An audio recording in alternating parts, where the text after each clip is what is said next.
being you. You have to be you. Some people say, oh, I'm gonna close my cars. Another tip, do not close your cars. Read. You know, back in the days when they talk about 40 acres and a mule and slavery and all that, right? They said the best way to hide information from the slaves was to what? Put it in a book. As an entrepreneur, you're building your wings on the way down after you jump off the cliff. And that's what you gotta do. How's it going, guys? Welcome to another episode of Secrets of Silent Success. Today we have the one and only Jay Veal. How you doing this afternoon, brother? Man, doing pretty good. God woke us up. We right here, right? Yeah. So it's all good. Yeah. Appreciate you inviting me today. Absolutely. So we're gonna jump right into it if that's okay. Yes, sir. Yes, sir. All right. So first guest on education. So I'm gonna just start out the gate with it. Yeah. Why do you believe those educational gaps exist for Black and brown kids? Yeah. So I'll kind of explain a little bit about my organization and kind of what I do first. Yes, of course, y'all know my name is Jay Veal, CEO of Inc. Education, or otherwise known as It's Not Complicated Education. I spent my original career within the IT field, and then I moved from IT and tech to the education space roughly around 2008. Taught high school math for 4.5 years in the classroom. Mm-hmm. I graduated from, those that are familiar in Dallas, from Townview Science Engineering Magnet High School is where I graduated from.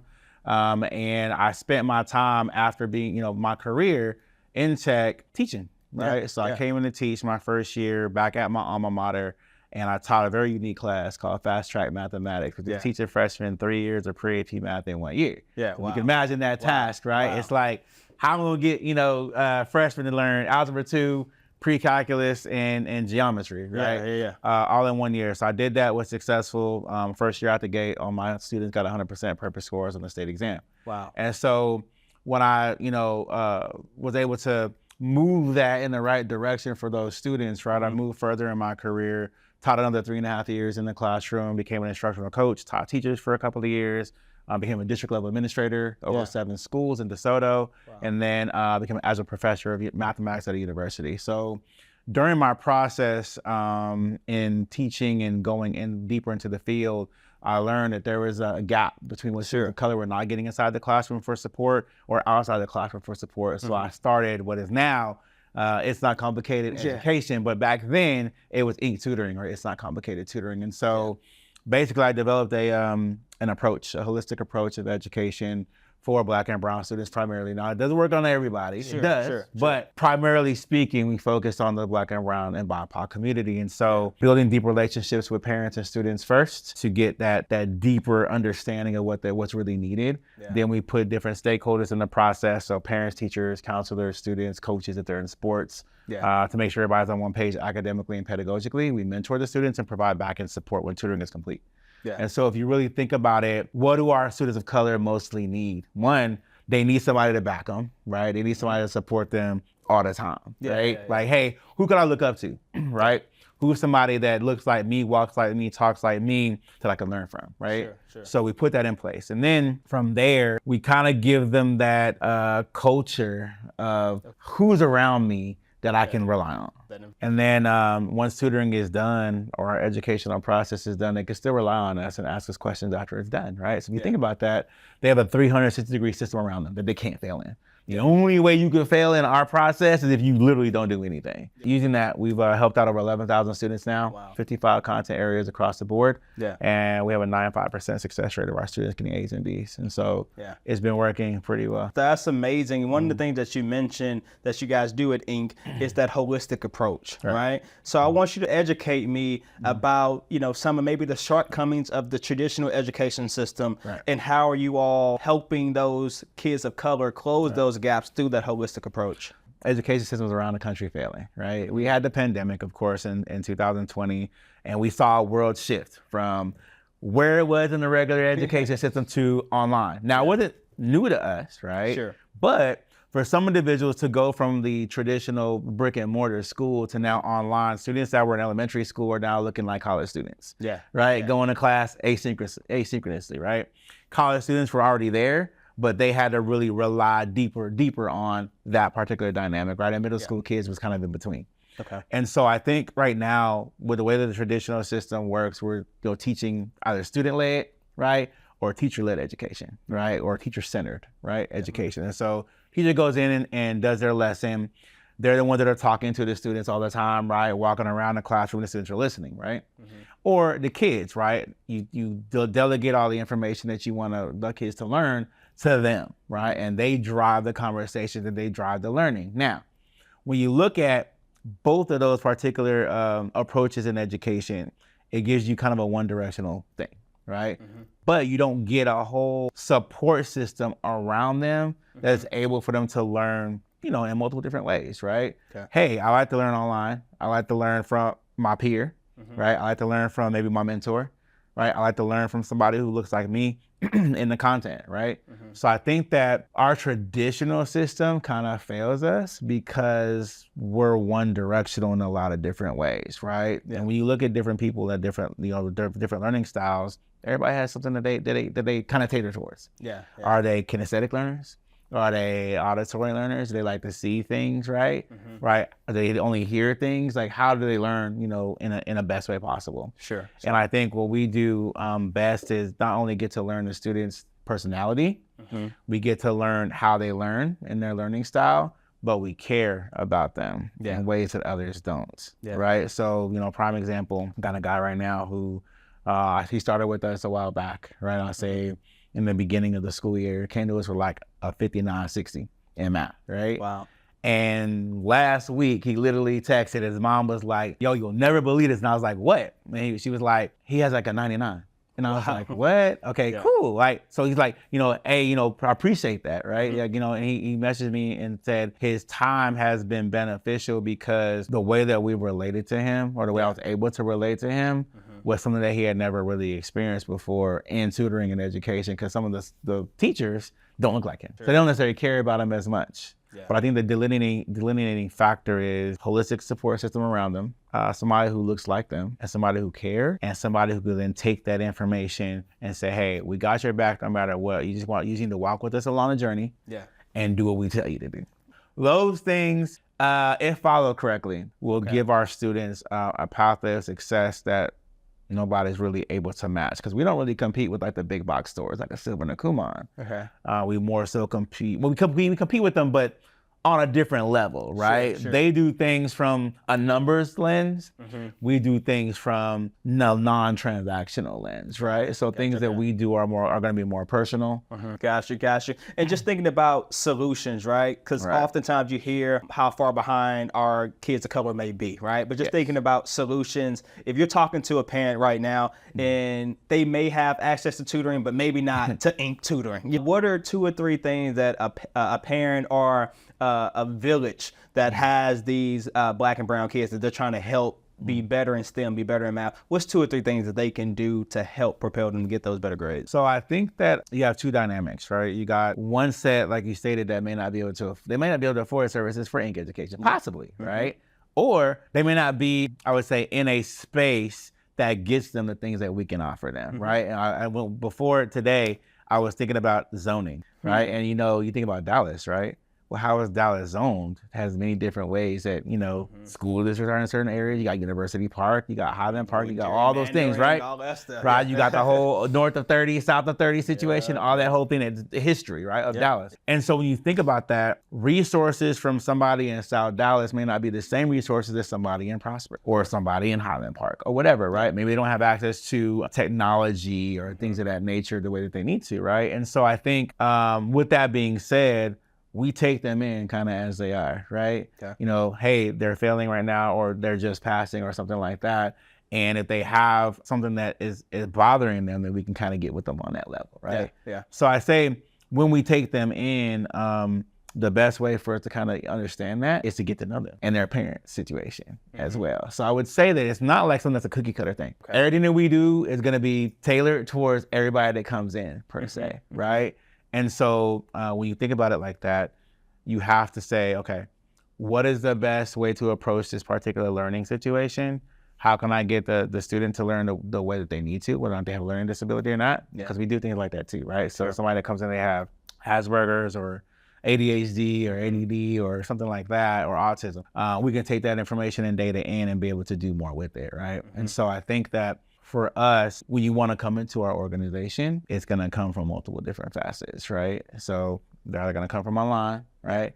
They're going to come from word of mouth, or they're going to come from other organizations and things of that nature. And we're able to address the certain learning gaps that they have. But I mean, if you really look at the grand scheme of things, who really addresses opportunity gaps, belief gaps, and learning gaps the same way? You can't really find an organization that does that, right? Yeah. For the individuals that cannot afford the services, we try to look at other ways to help them still, right? Yeah. So maybe a nonprofit will have funding. Okay. And then we'll take that funding, and it'll be on the back end, their services will be paid for on the front end, and they get those services for free, right? So we have to look at different ways to say, hey, you may not be able to go the traditional route to come into Inc. education, but if there's another way for you to come and you don't have the funds and resources to do it, then you can do it through that way as well. Yeah, we try to make some work. Make a way. If we can, you know what I mean? Yeah, for sure. Switching gears a little bit, I'm gonna take it back to one of your first responses. You talked about the successes that you had at Townview, right? You talk about 3 years of math in 1 year, 100% passing on those assessments. I believe you talked about them having some of the best math scores like in the country. Yeah. So I directed a film back in 2021 called Black Men in White Coats. And the film talked about the lack of Black men in healthcare, but we wanted to go down that pipeline and just talk about the lack of Black kids going into STEM in general. Right. And there was a physician, a doctor at UT Southwestern named Dr. Mark Neve, and he talked about the bigotry of low expectations. And he says, you know, whether it's a Black boy in 3rd grade or a Black boy in 6th grade, like it's okay if you get a 60 in math. Like that's what you're supposed to do, right? It's almost this bigotry in the low expectations. And I remember from our phone call when you talked about the kids succeeding at Townview, you were just like, we set the highest expectations and they met them, right? Yes, sir. So I just want you to talk about you know, that phrase, maybe the bigotry of low expectations. Have you heard that before? What do you think about that? And what was you all's mindset around setting those high expectations for those students at Townview? And those are inner city kids, and they hit those expectations. So I just want to talk about that. Yeah. So man, good point. Like, so I've heard of the term, yes, but secondarily to that, it starts at the home level, right?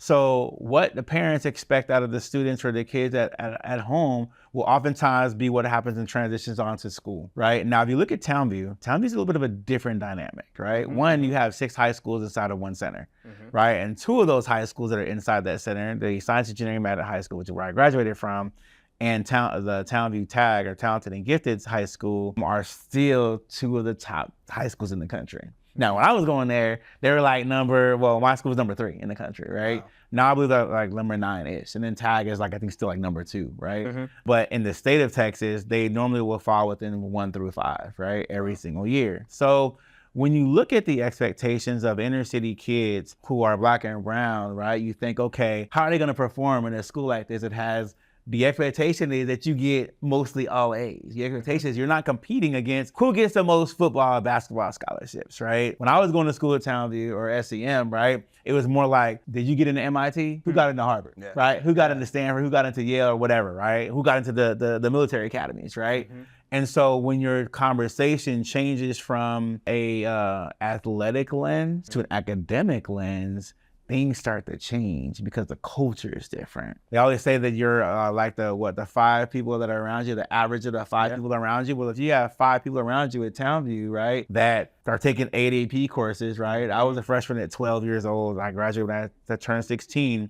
In my senior year of high school, I had 8 AP courses, right? Wow. So you can imagine, I was like a little turtle, had my backpack on, right? And it was like, man, this is a lot of weight. But I was up till like 2 o'clock in the morning every day doing homework. But you see, normal kids are not in a race to do that. They're in a race to like, you know, man, I scored so-and-so, you know, so many points on the game tonight. We're more so like, you know, okay, well, how many tests did we pass, or how many AP courses, how many AP tests did we take, right? Or what did we get on the standardized exams, right? That's a whole nother story. And so when you look at that, individuals who come around a culture of thought or a school of thought around performance from a low perspective are only going to transition that low performing thought to their peers, right? And who they surround themselves with. Now, what you think about the parents though, the parents do not come from either an affluent background or they weren't exposed to a lot of things, right? Well, what are they going to put on their kids? Well, you can just be this, or you might be able to be that, or you could be this. But why don't we transition the school of thought and language to you are, I am, right? Like I have a 3-year-old daughter, right? When I want her to continue growing up, you are the best at this, right? You are the best at that. You are able to do these things, right? So we don't put mindsets and thoughts into our kids that they're possibly going to do something. We put the mindset of they are going to do something. They are the best, right? Yeah. They are the GOAT. You know what I mean? Yeah. Right? So doing that on a consistent basis, whether you come from a 2-parent household or a 1-parent household or a co-parenting household or whatever that looks like for you, that dynamic instills a sort of confidence into a student in ways that they've never heard, right? Yeah.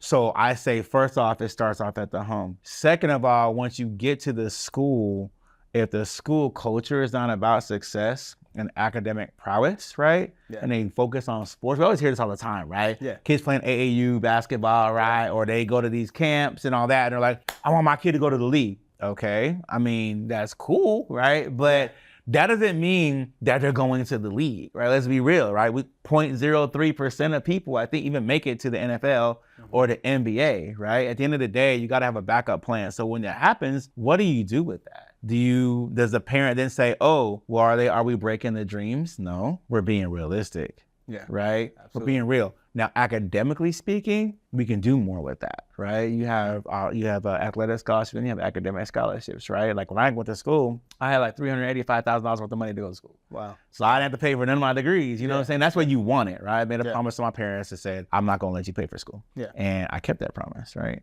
But the school of thought in Townview is that excellence precedes everything. Right? So when you're doing your due diligence in your classes, you don't surround yourself with people that act a fool.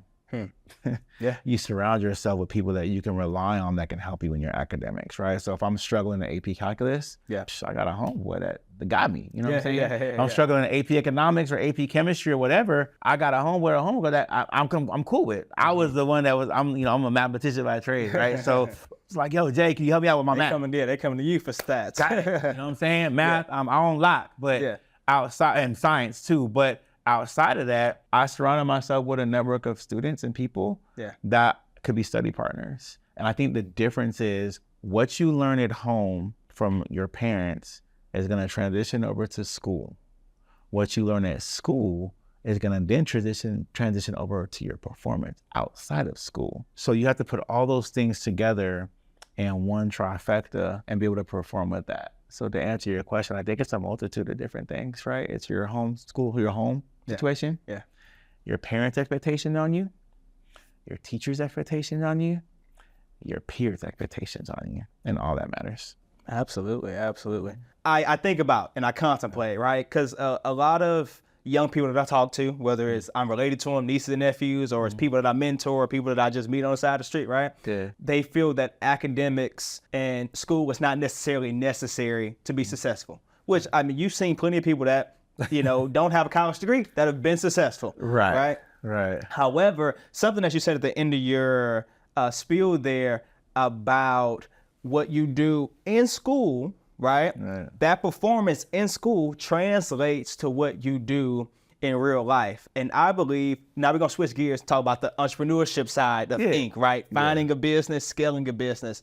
I think that grit and those skills that you learn, that stand up to study at 2 a.m., performance, those skills that you're developing, I believe, I'm gonna hear your thoughts on it, translates to you finding and scaling a business and being successful professionally. I want you to talk about that for a second. For the person who may not think college is necessary or may not put a lot of value in grades and academics, what's your thoughts about how does that correlate to being an entrepreneur in your journey of finding and scaling a business? I'll say this, individuals will always think that, let's go back to old school of thought. Old school of thought, right, was that you had to go to school, right? You go to high school, you graduate high school, you get a degree, right? You get out the degree, 4 years, you go out and you make something of yourself, right? Either when you're white collar or you're blue collar, right?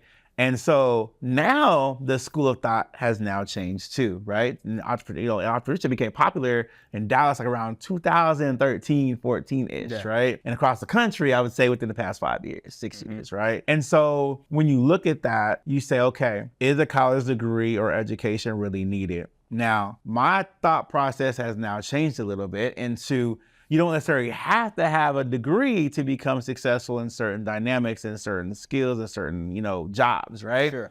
It helps, right? In my situation, I went through all three, right? I got degree, right? Both degrees, military, right? And then also became an entrepreneur, right? So I used all mine, right? I used everything that I learned to kind of instill in what I'm doing today.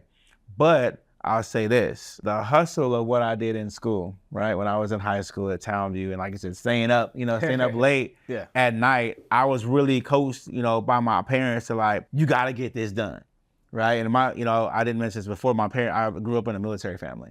So both my parents retired Air Force 22 years, right? And so it was like, get it done, right? If you don't get it done, it's not good, I was grounded if I gotta be, you know what I mean? So when I was doing that and going through that, I would say grew up a little bit faster than some of my peers because I was more focused, right? I was like, nah, Jay, let's go out and go kick it. Nah, I gotta get this AP calculus test. I gotta study, you know what I mean?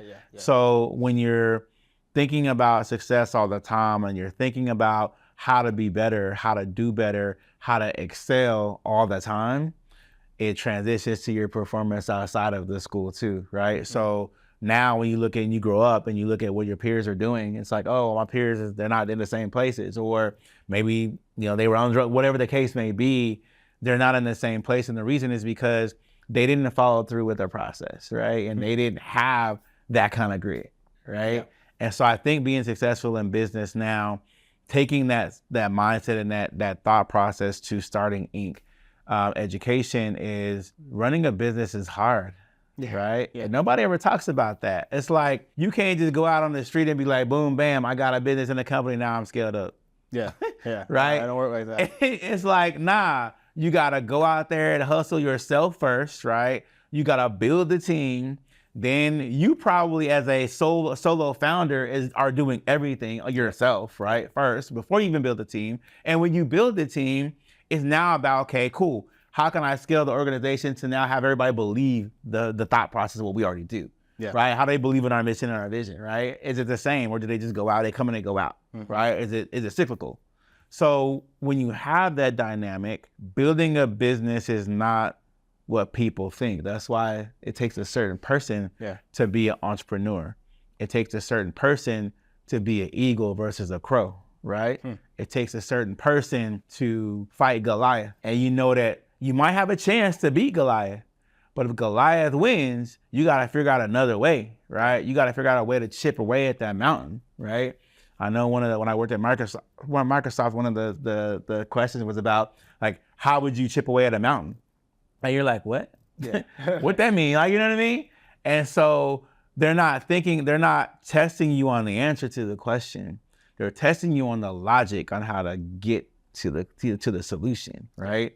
And what do founders and entrepreneurs do? They build solutions, and that's why they build businesses, right? Because nobody else could either build a solution or you have to improve on the solution or improve on something that's already there in a better way, make it better, faster, smarter, right? And so those skill sets transitioned into me starting Inc. Education, in the middle of 2015. We became an LLC really in 2018. Okay. We moved from an LLC to an S Corp. And when people don't understand that movement as well. That's the thing. There's ways to move there too, you know what I mean? You gotta do it in phases. Yeah. And so I think now, me running the organization, for now we're going to our six and a half year now. And me starting from scratch to building, we're at about 90 consultants in 6 cities between Dallas, Fort Worth, Chicago, Austin, Houston, Atlanta, New York now. It was a journey. This wasn't no overnight situation. It was knocking door to door for a whole year. And if y'all familiar with Southern or Southwest Dallas, I started Inc. Education gets the credit for being started in Cedar Hill area, right? And so from there, we actually got, I went to a Black Enterprise conference at the time when we first started. and got a chance to meet the senior producer for Steve Harvey's show and the senior producer for Tom Joyner Morning Show. And at that time, we had had a conversation about math, right? And then it was like, yo, is there a way to kind of barter that? You know what I mean? We tutored the kids, and that's kind of we get our first article, right? And so when we did that, that was the initial part of us kind of taking off a little bit. And then, fast forward, we're an 18-time award-winning brand. We are the only and first education and tutoring brand that ever made the Forbes list specifically for what we do for Black and brown students. Yeah, amazing. And we're trucking along, but we're about over $1.8 million brand, but we're trying to scale now through EdTech and get some EdTech built at some point soon. Yeah, absolutely. Hopefully that answers your question. Yeah, no, it definitely does. I would ask you talk about scaling to multiple different cities, scaling to a $1.8 million brand. What has been your keys to scaling, if you will? Because starting a business takes a whole different, in my opinion, set of skills than scaling a business, right? So what's been your keys to scaling your business? So keys to scaling a business, one is being able to build the team. Sure. And one of those things is you got to have the same people on the same bus driving the same direction as you. Yeah. If you got somebody that's not and they derailing the team like that, that's what they call cancer in business, right? You don't want to do scaling in that manner, right? So building the right team is one. But I learned something from a guy that's actually he's from Dubai, and he said sometimes you gotta slow down to go fast. And I'm like, let me sit with that for a moment, right? Yeah. So when you're scaling a business, sometimes we do too much, right? We're doing this, we're trying to do that, we're trying to launch this product and this service, and we're trying to do this and this and this and this and this. But we don't step back and look at the core of what we're really doing, right? Master, right? They say, a jack of all trades, but master nothing. A master of none, right? Yeah. So to scale, you need to be in a silo and really master that thing that you do, right? And when you get that mastery completed, then you run the mill of, okay, now we can release this, right? Yeah. Now we can build upon that. Now we can take this to another level. But that's another key to scaling, right? You got to slow down a little bit, master that thing that gets you where you're supposed to go, right? And then you scale from there, right? And I would say the next part of that is being in a situation where you can get known. Okay. Now, folks always say this. They're like, oh, I'm scared to say that I do this, this, and that. Because I want to be what? I want to be humble. Yeah. This ain't about being humble. And this is a point to make on multiple different platforms around the country, is the fact that you don't have to always be humble in the sense of when you're trying to grow your business. If you're awesome at what you do, then say it. Yeah. Right? Yeah. If it's true, it's true. And people are gonna find out anyway, right? Yeah. Either through your performance or through your service and or your products, right? But be humble in a manner of understanding why you're great at your business and the impact that it makes. That's how you really get yourself out there, right? Yeah. So the media is gonna pay attention to that. How does it change things, right? How do you really make impacts? How do you become the best at what you do, right? You can't just say those things, right? You have to actually show those things. So I think that there's a difference between being humble and humility, and understanding the why of what you do and why it's the best. Yeah. Difference, right? But at the same time, people think that you're supposed to be in a silo of, oh, I shouldn't talk about what I do that much. Oh, I shouldn't talk about this. I shouldn't talk about that. Yeah. You should. Yeah. Right? Yeah. So I think part of that is another pillar of why or how individuals and businesses scale too, is getting themselves known, talking about the business, and be able to understand where you're going with this, so you can other people can rely on you, right, for what you're providing. Yeah, absolutely. It sounds like a lot of mindset. You talk about slowing down to go fast, talking about, hey, you can be humble, but if you pass that AP Calculus exam, like, let people know you passed that, you put in the work, and there's no lies being told. You spitting facts. Yeah, right. No, I love that. I know you had an Instagram post where you talked about blocking out all the distractions, right? Tell me, how do you block out the distractions? What distractions are you alluding to? Tell me a little bit about that quote. Yeah. So, man, funny enough. So that quote came from, I was listening to Rose.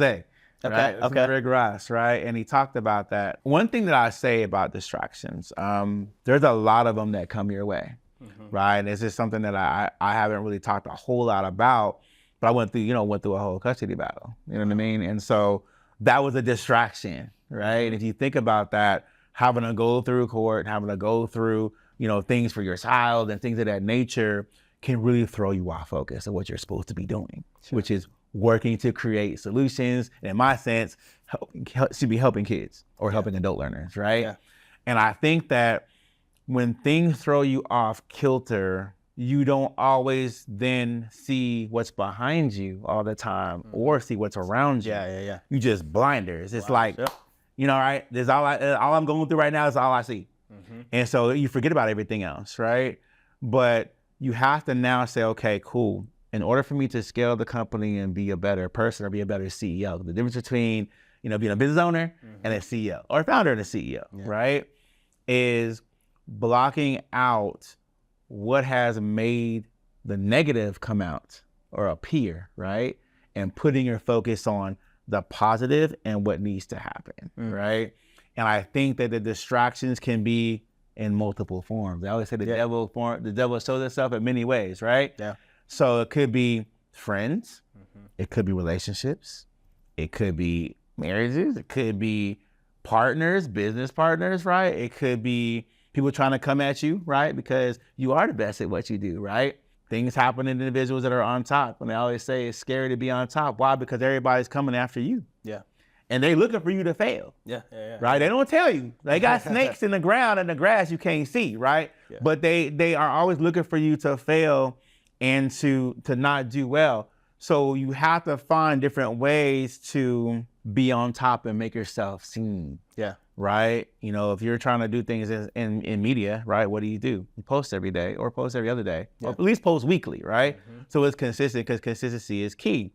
But when you're looking at the distractions of what's going on around you, news, right? Media, all that stuff, it takes you out of zone and you got to get back in zone. And the only way to get back into the zone is to really focus on the why of what you're doing, how you got there, and why and who you're going to impact moving forward from there, right? Yeah. So now I'm just like, listen, if you ain't about either making money or you're not about partnering or making the world better, then I have no room for you. If you're not helping in some sort of way the mission, you're a distraction, period. And that's what it is. Yeah, facts. I tell my wife, my friends, I'm like, if our relationship is not producing constructive fruit, then what are we doing? Like our relationship has to be constructive. Even like we need to be going to go work out together. We need to be going to work on some business together. Like if I'm doing something, it needs to produce fruit. If not, it's a distraction. So I agree with that 100%. And a lot of folks are not doing that.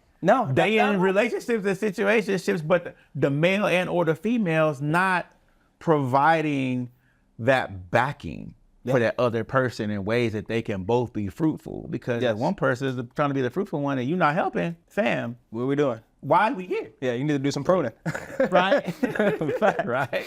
Last thing. So we talked about the education. We talked about the entrepreneurship with a sprinkle of some personal life in there. Last thing I want to talk about is some financial literacy, right? Because this has been something that I wasn't even looking to go down. It wasn't even an avenue I wanted to go down, but you listen to the audience, you listen to what people want, and so we talk about financial literacy. I know you got a background with Experian. We had some dialogue back and forth about credit scores and credit card usage and all that stuff. So one thing I want to talk about really quick is about credit scores, right? And I say you got your Experian knowledge. So this is my question for you. I think you had a post. It's a recent one too. You were like, don't give advice on credit if you don't have an 800 credit score. Right? And so I'm not giving advice on credit. What I try to do is take my audience to people who know more than I do and try to give them free game. Right? But I'm at a 760, right, on the credit score, putting my business out there. All right, what can obviously you don't see my whole portfolio, but what are some things I can do to go from that 750, 760 to an 800 credit score? Right, man. So first of all, man, it's one of those situations, right? The 800 credit score is like that 1%. Right? Yeah. The 1%. And even in the Black and brown community is way, way less, right? But I'll say this. My time in work experience for 3 years, worked at Wells Fargo Bank and other banks in finance, and was able to kind of get knowledge on how to kind of like game the system, if you will, and a lot of different things to be able to understand how to get there, right? Right now, for me, my personal situation, you know, I'm sitting like at an 846. So I'm not that far from the top of the range, but how I got there was just like Warren Buffett. Like I was in Nebraska a couple of weeks ago at the shareholder meeting for Berkshire Hathaway, and he talked about his journey to being a billionaire. And he said, I got there in a less traditional way that people do it now, which is slow. So in my journey, I got there over time, right? It overnight was like eight something, right? Or 800, right? It was like, okay, I want to make sure I pay my bills on time, right? Yep. Make sure that I have a good length of credit.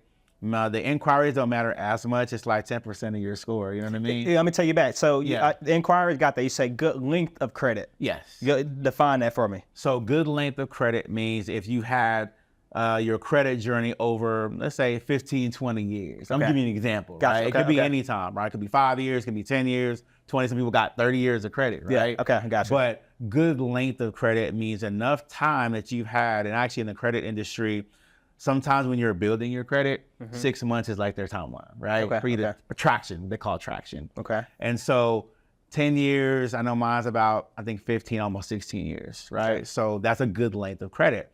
Paying things on time, right? Being able to have a good credit mix. What do you have in your report, right?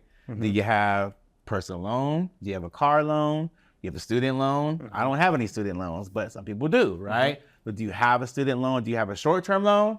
Do you have a long-term loan, right? Do you have credit cards, right?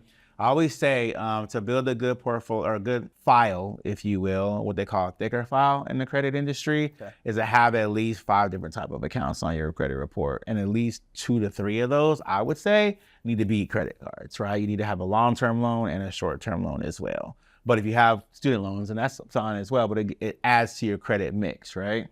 But when you're building this, I don't recommend having credit cards that have really a low limit, like $500, because it's not doing you that much good. Maybe $10,000, right, is a nice starter, right, to get to, right? Then you can get to your 25,000, you know, you get to your 30. Like on Navy Federal, their maximum is like 33,000 on a credit card. You have Citi, who has, you know, upwards of, you know, 80 to 100,000, right? You have Amex, right? So you have a lot of different pathways to kind of get to your 800. One thing that people don't necessarily know as much, it's been a little bit more prevalent now in today's time, but the 90-10 rule. You familiar with the 90-10 rule? No, maybe, but hold on. Maybe, right? Educate me, hold on. All right, so the 90-10 rule, right, is a rule where on your personal credit, let's say you owe something, right? Let's say you owe $1,000 on your credit card, right? You have 2 different dates on your credit card. You have a statement date and you have a payment date, right? Okay, yeah, I'll follow. So, all right, so your statement date is where you want to pay 90% off of your debt. So that'd be your $900 at this point, right? You pay $900 off by the statement date. You keep that $100 off, that 10%, right, till the payment date. That normally comes about 2 weeks later from your statement date, right? And so what it does is it gives FICO, right, the algorithm, a chance to kind of give you the most allotted of points available for the FICO algorithm, so your credit score goes higher. Because they want to take, okay, cool, this person is utilizing this credit over time. They don't have to use all of it here. They're not ghosting. Now, ghosting is a term in credit that says if this person takes the credit and pays it off every month, they're not seeing anything. The agency's like, oh, okay, well, they're taking it, they're paying it out. They're taking it, they're paying it out. They don't have anything residual for me to go off of to increase their credit score. So everybody in my mind's like, oh yeah, man, I pay my credit card off every month. Okay, but that's not the way you build an 800 credit score though. It's a fallacy. People think that, oh yeah, cool, I'm doing good. Well, I'm here to tell you, you okay. But you're not doing the best you can because you're not following these 90-10 rules, and you have a 50-50 rule with your mortgage and your car loan too, where if you pay, 50% off of that mid-month and pay the other part off a couple of days before the due date, one, you're giving yourself a better range of saving interest, right, on your over the course of time. but you're also giving your score a better chance to continue to increase because of the way that you're paying it and the way that you're decreasing the interest, right?